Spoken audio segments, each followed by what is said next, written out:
Dice así la palabra del Señor. Pues yo le transmito lo que recibí del Señor mismo.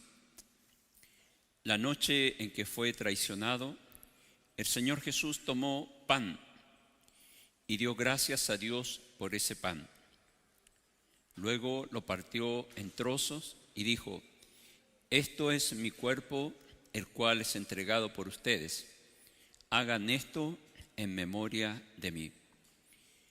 De la misma manera tomó en sus manos la copa de vino después de la cena y dijo: esta copa es el nuevo pacto entre Dios y su pueblo, un acuerdo confirmado con mi sangre. Hagan esto en memoria de mí todas las veces que la beban. Pues cada vez que coman este pan y beban esta copa, anuncian la muerte del Señor hasta que Él vuelva. Oremos. Cuando decimos oremos, ore usted, pídale que el Espíritu Santo abra su entendimiento, ¿ya? Que verdaderamente quede la palabra en su corazón y que realmente usted salga con la convicción de que Dios ha hablado a su vida. Vamos a orar. Padre, en esta hora damos gracias por tu presencia en medio nuestro. Damos gracias por cada hogar representado acá, por cada familia, por cada niño, por cada joven, por cada adulto.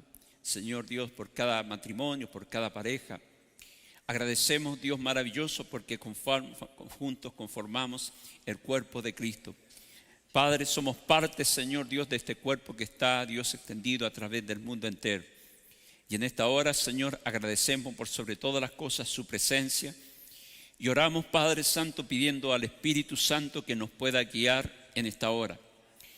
Por alguna razón usted nos tiene acá en esta tarde, por alguna razón el Espíritu nos ha movido para estar acá. Oramos también por aquellos que por algún tema de salud u otra circunstancia no pueden estar acá y están en sus hogares, Señor, a través de la transmisión, viendo también este servicio. Oramos, Señor, con gratitud, Padre Santo, y pidiendo todo esto en el nombre del Padre, del Hijo y del Espíritu Santo. Amén. Amén.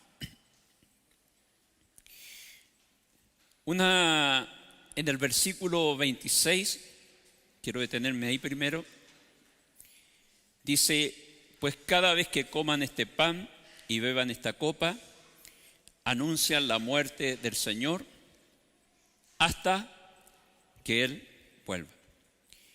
No sé si usted se ha fijado, pero cuando tomamos la cena, en un momento tomamos el vaso, miramos a nuestro hermano y le decimos: hasta que el Señor vuelva.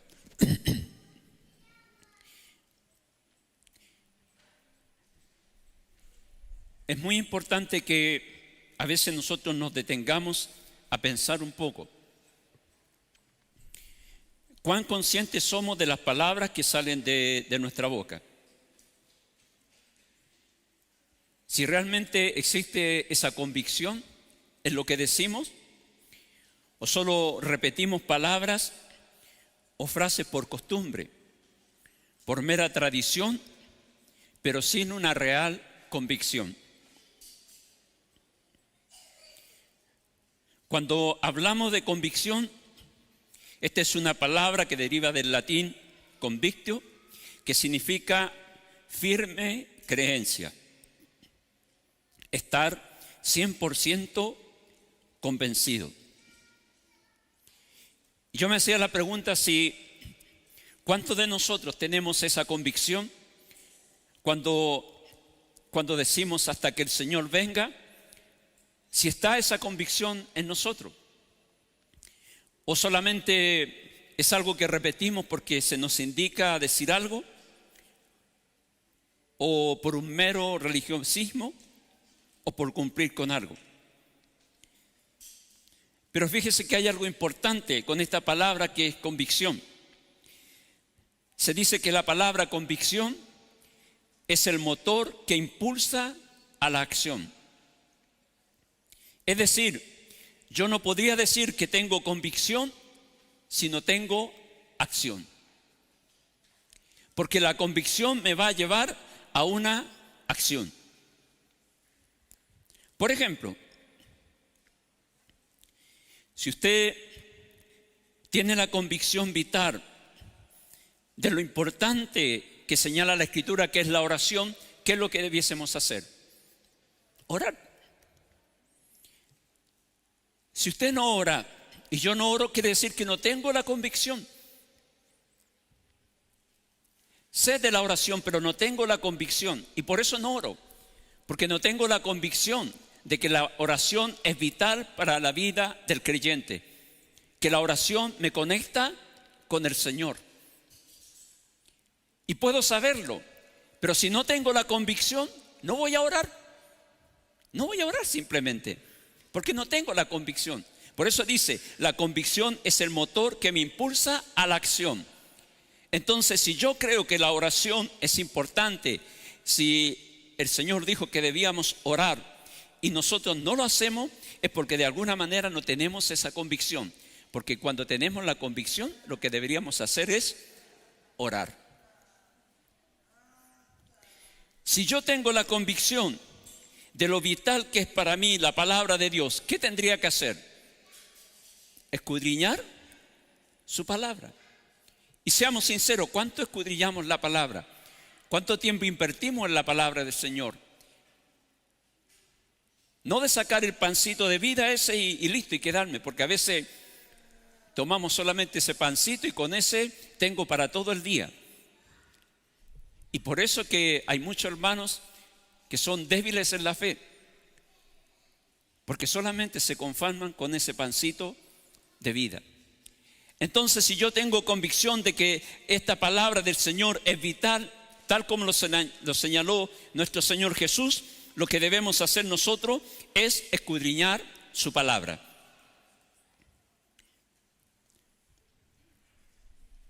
Si yo tengo la convicción de que la presencia de Dios es indispensable en mi vida, ¿qué es lo que debería hacer? Buscar su presencia. La pregunta es, ¿cuánto la buscamos? ¿Cuánto escudriñamos? ¿Cuánto oramos? Vuelvo a recordar, la convicción es un motor que impulsa a la acción. Si yo tengo la convicción de que soy parte de un cuerpo, que soy parte de una congregación, que soy parte de la iglesia del Señor y que yo debería ser parte de cuidar este cuerpo, sin duda una de las primeras cosas que yo tengo que hacer es congregarme.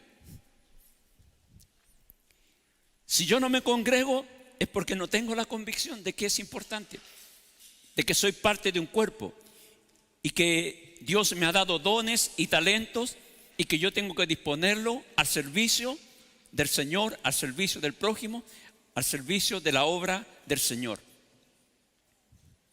Pero para eso tengo que tener convicción. Una de las cosas que desde que conocí al Señor hace muchos años, dentro de varias cosas, convicciones que hay en mi vida, fue el hecho de saber que amar al Señor con todo mi corazón, pero también amar al prójimo y sin duda que amar la iglesia del Señor. Amarla, porque Cristo la ama. ¿Y quién soy yo para no amar la iglesia del Señor? Recuerde lo que es la convicción, que es el motor que nos lleva a la acción. Y la palabra señala, dice, pues cada vez que coman este pan y beban de esta copa, anuncian la muerte del Señor hasta que Él venga. Y hoy, 4 de marzo del 2023, vamos a hacer, al cenar hacemos una mirada hacia atrás, pero también una mirada de fe hacia el futuro. ¿Por qué razón?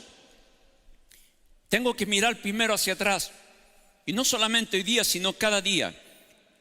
Al venir a cenar, recordamos la muerte del Señor. Algo que a veces es muy fácil pronunciar, pero a veces no analizamos lo que ello significó. Cuando estamos en este lugar para cenar, recordamos por qué murió el Señor. Entonces no solamente debo recordar que Él murió, sino también debo recordar por qué razón Él murió, por qué razón Él tuvo que venir, por qué razón Él tuvo que sufrir, por qué razón tuvo que Él pagar el precio que pagó. Y ahí también tengo que recordar que Cristo murió por mis pecados y por sus pecados. Y eso no se nos puede olvidar, no se nos puede olvidar.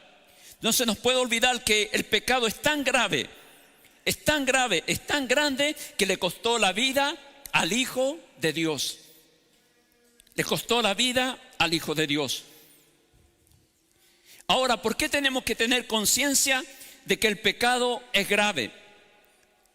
Porque cuando nosotros, dice Paul Tripp, cuando nosotros minimizamos la gravedad del pecado, devaluamos lo que es la gracia del Señor. Cuando yo reconozco que la gracia de Dios es grande, cuando reconozco que mi pecado es grande, que el pecado es una falta grave y que no hay otra manera de que yo pueda salir de ahí, no hay otra manera de que yo pueda volverme a Dios, sino por la gracia del Señor. Porque nunca vamos a tener los méritos suficientes para alcanzar salvación por nuestros medios. Por eso que la gracia de Dios es tan grande, pero para eso tengo que reconocer la gravedad del pecado en toda su forma. Porque no hay pecado grande ni pecados pequeños. Yo lo desafío a que si usted, después que conoció al Señor, si usted ha conocido al Señor y después que conoció al Señor nunca más pecó, levante su mano. ¿Hay alguien aquí que haya conocido al Señor y después que tuvo un encuentro con Él nunca más ha pecado? No se levantan manos. Yo tampoco las puedo levantar. Por eso que usted y yo estamos por la gracia de Dios aquí. Es gracia de Dios. Porque fallamos de distintas maneras. Por eso, como decía el salmista, dice, ayúdame Señor. ¿Para qué? Porque no solamente hay pecado consciente, sino también a veces pecamos inconscientemente. Y el salmista pide al Señor que lo cuide en eso, de pecar consciente, tanto inconscientemente. Por eso que la gracia de Dios es tan grande. De alguna manera ha empezado este tema en lo que estamos viviendo en este tiempo. De alguna manera hemos minimizado la gravedad del pecado. Pero deje recordarle algo, y esto lo tengo que recordar para mí cada día primero. El pecado perjudica cada aspecto de nuestras vidas. Cada aspecto de nuestras vidas. El pecado impide que usted y yo seamos las personas que Dios había diseñado que fuésemos. El pecado impide que hagamos lo que Dios quiere que hagamos. El pecado viene y nos roba. ¿Qué nos roba? Nos roba el gozo, nos roba la paz, nos roba los sueños, nos ciega, inclusive afecta y puede robarnos hasta la vida en sí. El pecado, ¿qué es lo que hace? Nos ciega, nos vuelve egoísta, nos vuelve rebelde. Y finalmente, como usted bien sabe y tenemos que tener esta convicción, el pecado siempre va a llevar a un fin y ese fin es la muerte. Sin excepción de persona. Todos somos iguales delante de Dios. Niños, jóvenes, adultos, ancianos, matrimonios, pareja. Todo un día vamos a tener que estar delante del Señor y donde nuestro corazón va a ser descubierto. Una de las cosas que hizo el pecado fue infectar el corazón de toda la humanidad. De toda la humanidad. Pero también, aparte de afectar el corazón de la humanidad, el pecado afectó y dañó el corazón del Señor. La palabra en Génesis 6:5 dice lo siguiente: el Señor vio que la multitud, el Señor vio la magnitud de la maldad del ser humano en la tierra, y todo lo que la gente pensaba o imaginaba era siempre totalmente malo. Entonces el Señor lamentó haber creado al ser humano y por haberle puesto sobre la tierra, y se le partió el corazón. En otra versión dice, y le dolió el corazón a Dios. Sin duda que nosotros somos afectados, pero también es afectado el Señor, porque dice la palabra, dice, se lamentó haber creado al ser humano y haber puesto sobre la tierra al hombre.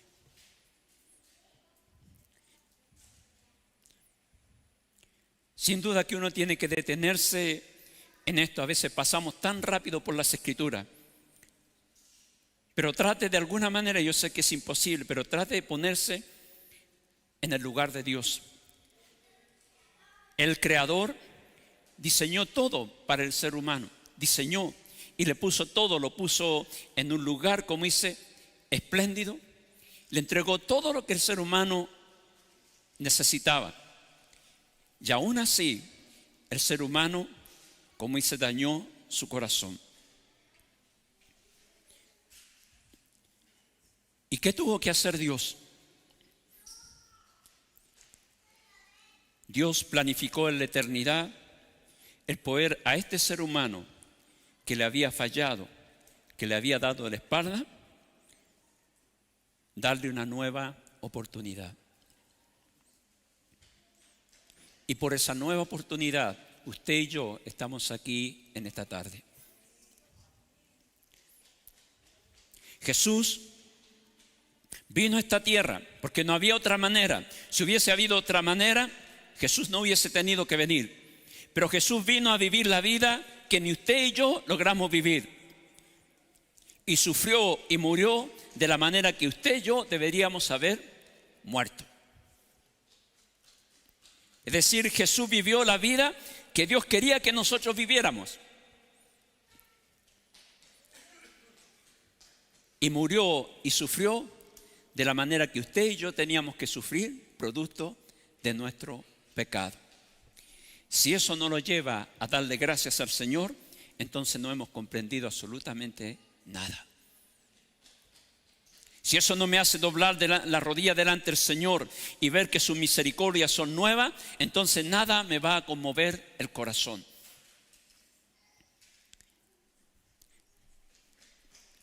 Pero Él vino y pagó el precio que usted y yo teníamos que pagar. Y ahí vino y venció al pecado, dice la palabra. Cristo venció el pecado, venció la muerte, resucitó y dice la palabra que hoy está sentado a la diestra del Padre. Y aquí viene la otra parte, cuando dice, hasta que Él vuelva. O sea, estamos hablando del futuro. ¿Usted cree, tiene la convicción de que Él va a volver?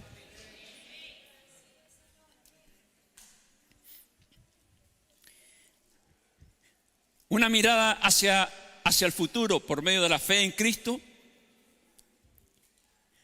Y es lo que vamos a conmemorar esta tarde. La muerte del Señor, dice, hasta que Él vuelva. Recuerde, convicción tiene que ver con acción. Entonces, si tenemos esa convicción, tenemos que tener perseverancia. Hay dos cosas de las cuales yo estoy seguro. La primera, estoy seguro y tengo la convicción de que el Señor va a volver. ¿Y usted tiene esa convicción? Bien, eso está muy bien. Eso es lo que sé, pero hay algo que no sé y que usted tampoco sabe, que es cuándo Él va a volver. Pero lo que sí sabemos es que Él va a volver. Ahora, Cuando Él vuelva, yo no sé. Por eso le decía, hay una cosa que sé y hay otra cosa que no sé. Cuando Él vuelva, yo no sé si voy a estar sobre esta tierra. Y usted tampoco lo sabe. El joven puede decirme, sí, yo soy joven. Pero no tiene que ver con eso, tiene que ver con la voluntad de Dios. Ninguno de nosotros sabe. Tenemos la convicción de que Él va a volver, pero lo único que no sabemos es cuándo va a volver, aunque hay señales que se están dando, pero tampoco sabemos si vamos a estar aquí, en esta tierra, o habremos partido. Eso está en la soberanía del Señor. El poder de la vida y de la muerte no está en nosotros, está en Dios. Entonces, pero lo que sí tenemos que entender y tener la convicción de que estemos aquí cuando Él regresa o hayamos partido de esta tierra, somos del Señor. Somos del Señor. Tenemos que tener esa convicción cuando parte un ser querido.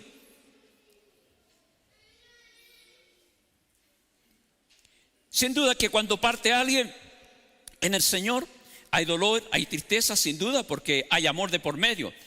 Pero también tenemos que tener la convicción de que ahí no ha terminado todo. Porque la palabra dice el salmista que el Señor nos va a guiar más allá de la muerte. Porque tenemos vida en Cristo Jesús y vida eterna. Entonces, como le digo, ya sea que estemos aquí a su regreso o hayamos partido de esta tierra, somos del Señor. Y la palabra dice que ninguna cosa creada, ninguna cosa nos va a poder separar del amor de Cristo. Y eso tiene que darnos convicción, tiene que darnos seguridad. Sea como dice una alabanza que se cantaba antiguamente, sea que vivamos o que muramos, ¿de quién somos? Del Señor. Pero no es algo que tenemos que aprender de memoria, sino que tenemos que tener convicción. Entonces, si yo creo y estamos esperando, como dice, que Él vuelva, tenemos que perseverar. Tenemos que perseverar en la comunión con Él. Tenemos que perseverar en la comunión los unos con los otros. Tenemos que perseverar en el compartir las buenas nuevas. Tenemos que perseverar en la lectura de su palabra. Tenemos que perseverar en el amor hacia el prójimo. ¿Hasta cuándo? Hasta cuando Él vuelva. ¿Está a la disposición en nuestro corazón? Por eso le digo que esto no se trata de religiosismo, sino se trata de convicción. Porque si no tengo convicción, para mí no va a ser posible esto hasta que Él vuelva, porque voy a quedar a medio camino.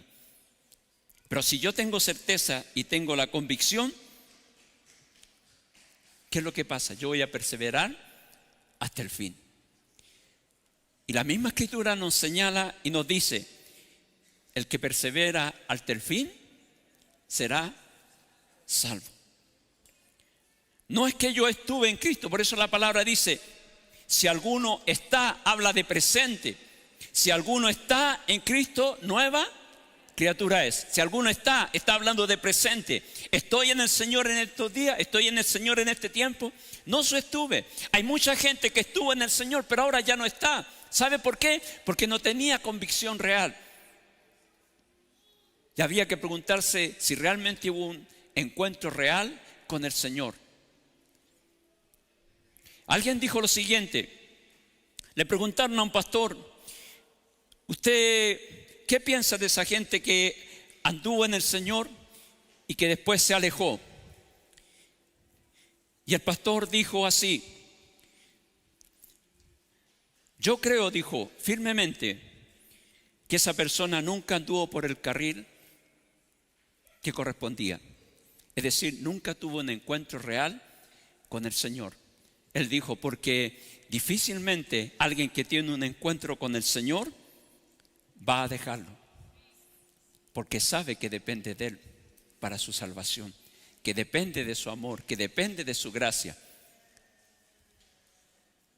Pero cuando hemos dejado eso, es porque de alguna manera, como le digo, lo que decíamos al principio, hemos estado minimizando el pecado, y cuando minimizamos el pecado, devaluamos lo que es la gracia del Señor.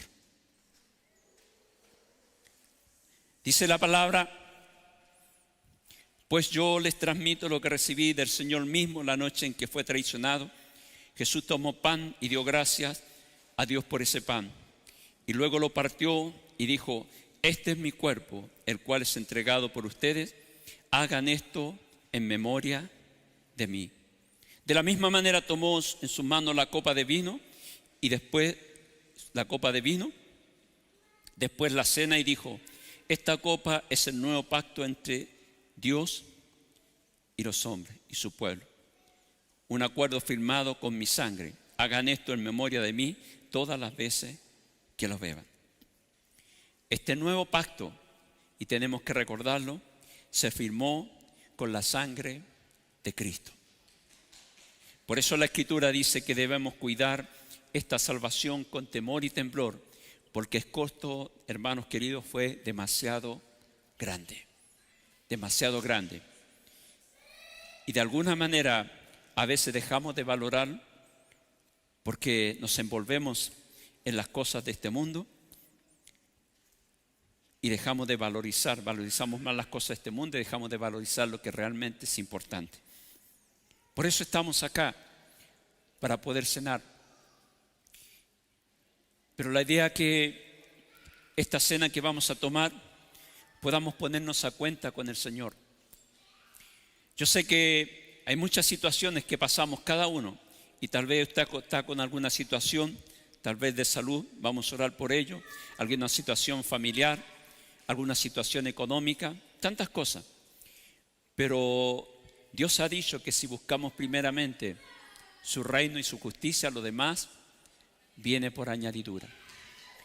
Lo primero que tenemos que restaurar, sin duda, siempre va a ser la relación con el Señor. Póngase en pie. Ya antes de que entremos, como dice, a tomar esta cena a la cual Dios nos ha invitado, pídale al Espíritu Santo que escudriñe su corazón. Dígaselo, pídale al Espíritu Santo que no haya ninguna cosa que impida que usted pueda en esta tarde acercarse a la mesa del Señor y compartir con Él esta cena, porque Él está en medio nuestro. Pídale al Espíritu Santo que en este momento empiece a escudriñar su corazón. No se preocupe de los demás, por favor. Vamos a pedirle que alguien que nos puedan ayudar con el teclado. Incline su rostro y empiece a orar. Empiece a orar. Empiece a pedirle al Espíritu Santo que escudriñe. La voluntad de Dios es que usted participe de esta cena, que usted no se quede a un lado. Pero tenemos que hacerlo dignamente. Dignamente.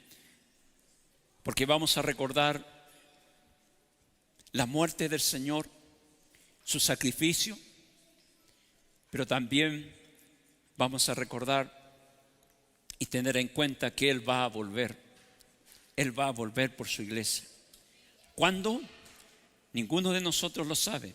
Solamente Él lo sabe. Y nuestra preocupación no debe ser cuando Él va a volver, sino que estemos con nuestro corazón preparado para ello.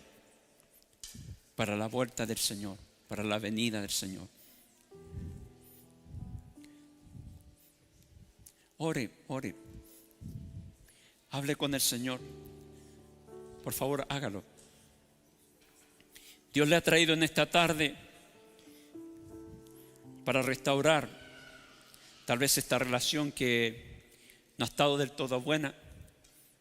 Tal vez hemos dejado de lado la oración, la palabra. Tal vez hemos hecho cosas que no han sido agradables delante del Señor. Pero también en esta tarde está el perdón de Dios. Está la gracia de Dios para perdonar, para restaurar. Está la gracia de Dios para sanar. Está la gracia de Dios, el poder de Dios para fortalecer, para dar un nuevo ánimo, nueva fuerza. Así es. Gloria a ti, Jesús. Gloria a ti, Jesús. Levante sus manos. en señal de dependencia. Preséntese delante de Él y dígale: aquí estoy. En este lugar nada podemos esconder. En este lugar delante de Dios somos lo que somos. No hay nada que escape a Él. No hay ninguna situación, no hay ningún pensamiento, no hay ninguna actitud, no hay nada. Pero Dios no le ha traído en esta tarde para condenarle, sino para restaurar. Que marque en este 2023 un nuevo tiempo con el Señor, un nuevo tiempo de búsqueda de su presencia, un nuevo tiempo de gratitud para con el Señor. Que la gratitud de nuestro corazón cada vez pueda ser mayor al descubrir cuánta gracia hay de parte de Dios hacia nuestras vidas, cuánto Él nos ha perdonado, Él nos ha restaurado, Él nos ha dado una nueva vida, nos ha dado una nueva oportunidad, nos ha dado una nueva oportunidad, nos ha dado la oportunidad de ser injertado en el buen olivo, nos ha dado la oportunidad de ser llamados hijos de Dios. Nos ha dado la oportunidad de que al partir de esta tierra no vamos a condenación, sino vamos a su presencia. Nos ha dado la oportunidad de perdonar esa deuda que era tremenda, que era imposible que nosotros pudiésemos cancelarla. Pero dice la palabra que Cristo pagó esa deuda ahí en la cruz del Calvario. Entonces, ¿cómo no va a ser nuestro héroe de héroes? ¿Cómo no va a serlo? Hay tanta gente que levanta, Señor, ídolos en este tiempo, jugadores, artistas, gente del cine, tantas cosas, y los levanta a una altura de ídolo, pero quien realmente tiene que ocupar el primer lugar en nuestro corazón es quien dio la vida por nosotros. Porque ninguno de esos ídolos dará la vida por ti cuando lo necesites.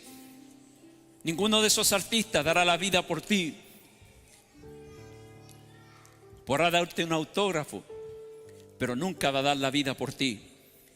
Pero de quien te estoy hablando fue el que dio la vida y derramó hasta su última gota de sangre en la cruz del Calvario por ti. Él sí es merecedor de toda nuestra admiración.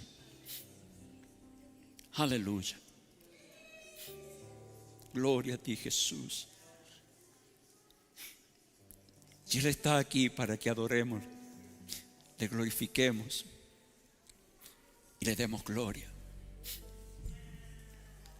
Él te conoce, Él sabe tu levantar, tu acostar, conoce la situación que estás pasando, pero la promesa Él está aquí y no te va a dejar y no te va a desamparar. A veces nos desesperamos porque son cosas grandes que vienen, son grandes para nosotros, pero nunca será grande para Dios. Nunca será, nunca lo será. Aleluya. Gloria a Dios. Vamos a orar por estos elementos que están acá.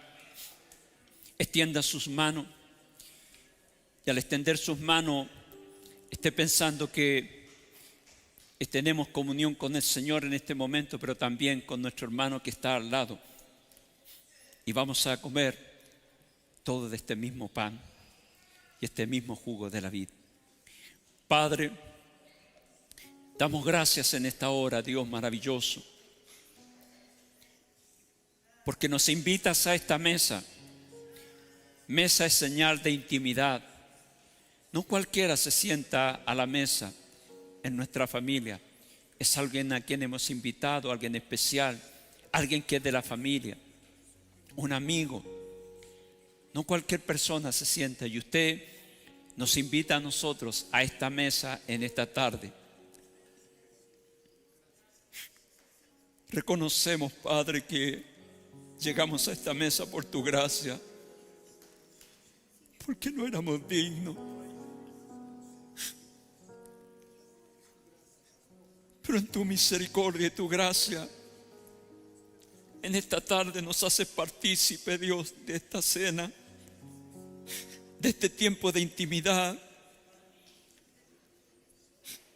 donde recordamos, Dios maravilloso, tu sacrificio. Pero también recordamos que tú vas a volver. Bendecimos estos elementos, Padre Santo, este pan, este jugo de la vid, y lo vamos a tomar con temor y temblor, con reverencia, porque tu muerte no fue algo hacia la rápida.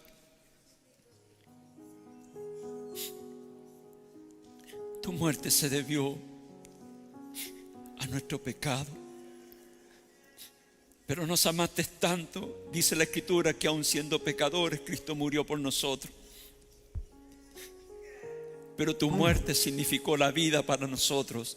Y ahora tenemos vida y vida en abundancia. La palabra dice: el que tiene al Hijo tiene la vida. El que no tiene al Hijo no tiene la vida. Si alguien no tiene al Hijo, si alguien nunca ha recibido a Cristo en su corazón, esta tarde es una oportunidad para hacerlo. Es una oportunidad para encontrarse, para ser limpiado, para ser restaurado. Siga orando usted y siga orando. Si hay alguien que nunca ha recibido al Señor, o que ha andado lejos del Señor y quisiera en esta tarde recibirlo o restaurar la relación con Él, solamente levante sus manos. Solamente levante sus manos. Solamente levante sus manos. Así es. Dios maravilloso, usted ve estas manos, Dios eterno. Usted murió por toda la humanidad. Y muchos han dicho que consideran que ha tardado su venida, pero la palabra dice que usted ha tardado la venida esperando que todos procedan al arrepentimiento. Este es un tiempo para restaurar, este es el día de salvación. Oh, bendito, bendito eres, Señor. Bendice esas manos, Señor Dios eterno, bendice ese corazón.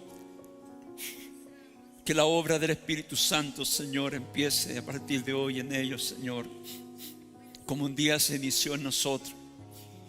Y creemos con lo que dice la palabra, que el que comenzó la buena obra, Él es fiel en completarla. Es fiel en completarla.